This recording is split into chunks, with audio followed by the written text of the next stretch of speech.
Welcome to this year's first episode of Industry Insights. Today I'm talking to Bill Marler, Managing Partner at Marler Clark. Hello, everyone, and welcome to Industry Insights. Today, with my very special guest, Bill Marler.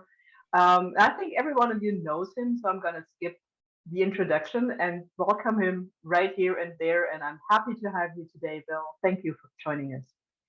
Thank you. You're welcome. So, Bill, there is this one really famous quote of yours where you say you wish the food industry would put you out of business. And quite frankly, that is what our company is hoping for as well. So we have something in common there.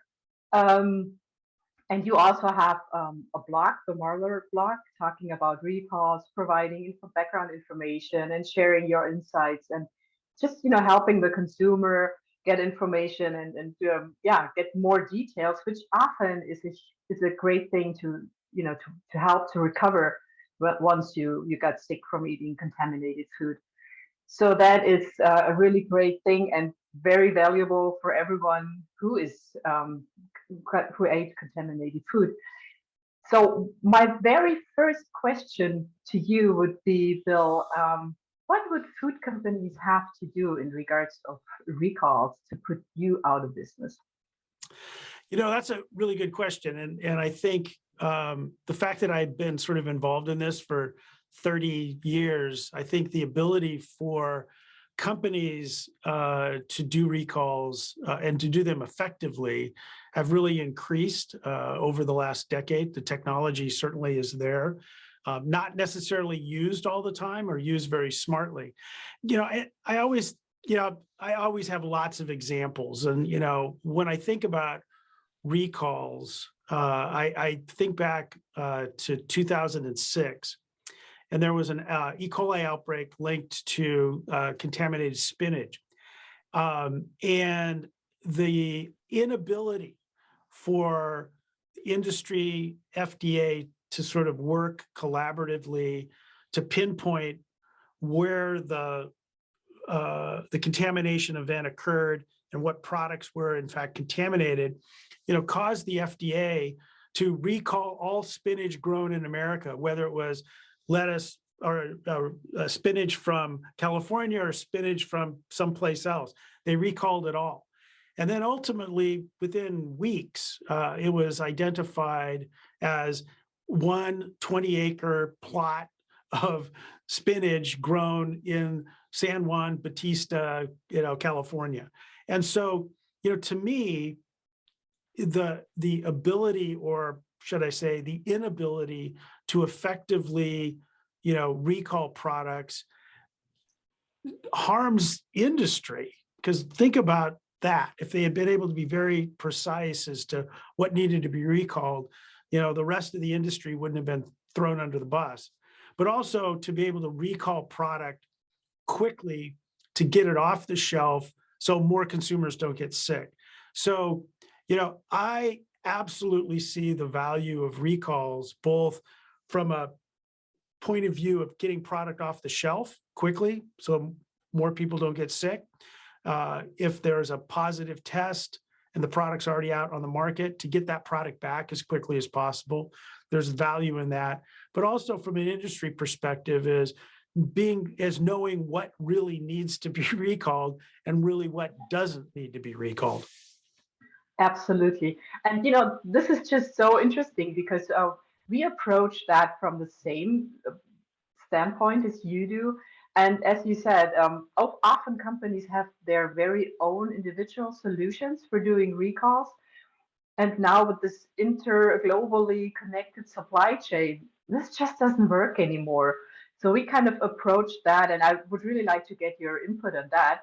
We approach it as a recall ready community, because as you know, being in a community and being more than just one person, or in that case, company, the outcome is just so much better because people are working together and working on a mutual solution, and it's just so much beneficial to everyone, specifically to the consumer, of course. What do you think of that? Just, having this idea of everyone working together in one community and just make sure we're all on the same page and doing that globally also. Yeah, I mean, just from looking at these cases from my perspective, having the ability to be transparent and, even, for me, in litigation, and you look at the 2018 E. coli outbreak linked to romaine lettuce that came from Yuma, Arizona. It wasn't all romaine lettuce in Yuma, Arizona that was sickening people. It was relatively very specific farms in specific areas that were using, water sources, and were in an area near a cattle feedlot that were causing the problems. But again, we figure that out during the course of litigation because we have a sick person who ate at a particular restaurant, and then we start walking our way right back up the food chain, and we wind up at the farm. And then we can visualize where we are, and you kind of go, oh, well, clearly that's what happened. So, the ability to do that much quicker in a investigation or a voluntary recall, I think is really key. I mean, ultimately, I can get it by, putting people under oath, by filing lawsuits, by doing subpoenas. We can get that same information, but that same information exists already digitally and in paper at the time the outbreak happened. And to be able to spontaneously yank that product off the shelf and to be very specific, I think that's where, recalls, really need to be better. And that we got the technology. It just doesn't seem like everyone's using it. Yeah, that's exactly our challenge as well. And that's the problem. It's right out there. People just have to adopt it and have to get used to it and have to realize the importance of this interoperability and connecting the dots and also getting authorities on board. I mean, if you figure out where the contaminated product came from, but then also share that information with everyone along your supply chain and also Yeah. get authorities on board and have this direct link in your case to the FDA, that would be, we would cover everything and everyone involved and everyone who needs to receive the information. And if you do that digitally, then you could also share the information in a way that people receiving it would know, yeah, this is something I can work with. I can rely on that. I know that this data is of high quality and it's complete and accurate. I agree. Completely agree. Wonderful. So let's just stop here. We agree. Perfect. No. No. I always try to figure out like what's the reason why it's not being adopted. Why isn't it? And I think a lot of it has to do, at least from my experience, a lot of it has to do with people are sort of get used to doing it the way they've always done it. It's always been a purchase order and an invoice and shipping records and stuff like that.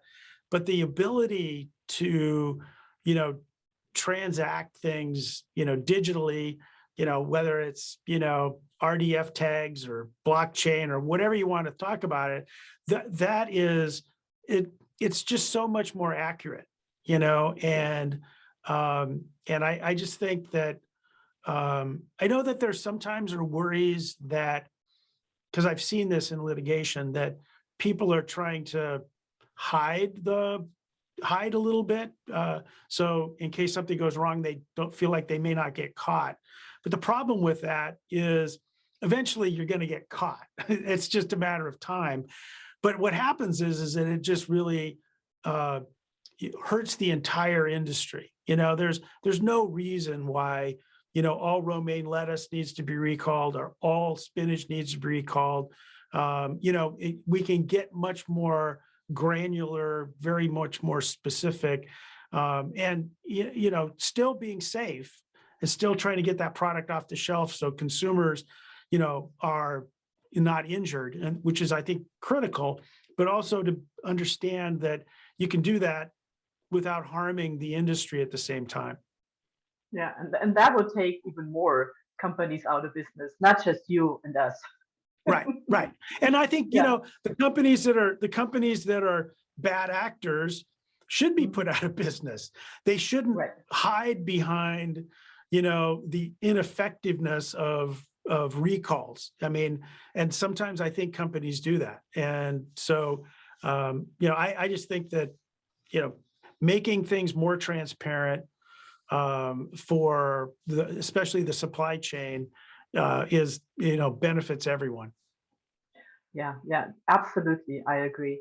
Yeah, traceability, transparency, all of these things are so important these days. And I don't know if you've heard about that, but we just came up with a new law here. It's a supply chain law where we add a lot more topics as reasons to be recalled, like carbon footprint, sustainability, these kind of things. And so, the field of reasons why a product needs to be recalled increases tremendously. Right. And Right. so that is very important to have that in the back of your mind. And companies these days, they are mostly global because it's just, borders are opening up and product transfers and gets transported all around the world.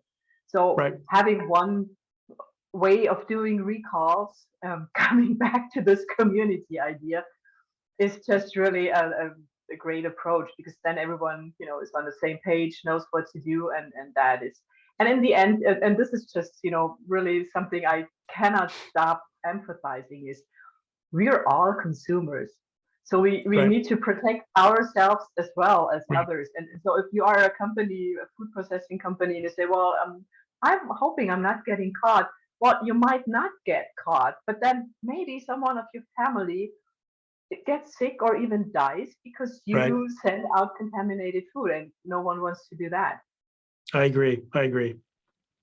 So we really need to be careful, and we need to have the entire supply chain globally in the back of our minds when talking about recalling and then taking on responsibility. I mean, no one contaminains food on purpose. I mean, there are some, but not. Unfortunately, there have been a few, but I agree with you. Thankfully it's not many. It's but yeah, it is. I think it's important, very important. Yes, absolutely. And this is why I'm so thankful that you took the time to do this very short interview with me and talk about these things, because it is global. You being in Seattle, me being close to Munich. I mean, it's just, it concerns all of us. It's a global issue, and we need to address it globally, and just find solutions that are most suitable for all of us and most beneficial. And so I'm very thankful you took the time. And are you going to be at GFSI in Barcelona next week?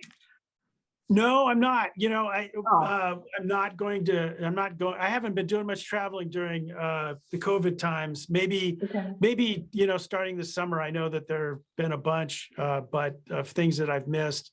I know, I'm the publisher of Food Safety News. I think maybe some folks from Food Safety News are going to be there, but I'm not positive. But yeah, I mean, and I know that we have one of our reporters is actually splits time between Paris and London. And I know that he's attending some of the food safety conferences in Europe, this year. So yeah, I'm not quite sure when I'm going to hop on airplanes again, but probably, hopefully, knock on wood, this summer. Wonderful. And maybe eventually we even get to meet in person. I would really that'd be great. That. Yeah. Yeah. So absolutely. it's been a long time since I've been to Oktoberfest. It's been 40 years when I was had a tour of Europe when I was in college and made it to Oktoberfest. So it'd be nice to go back again. Sure. Let me know and we'll go there together. All righty. Thank you so much. Thank you very much, Bill. Thanks. Okay. Bye. This has been today's episode of Industry Insights with my guest, Bill Marler. Thank you for your attention and see you again soon. Bye.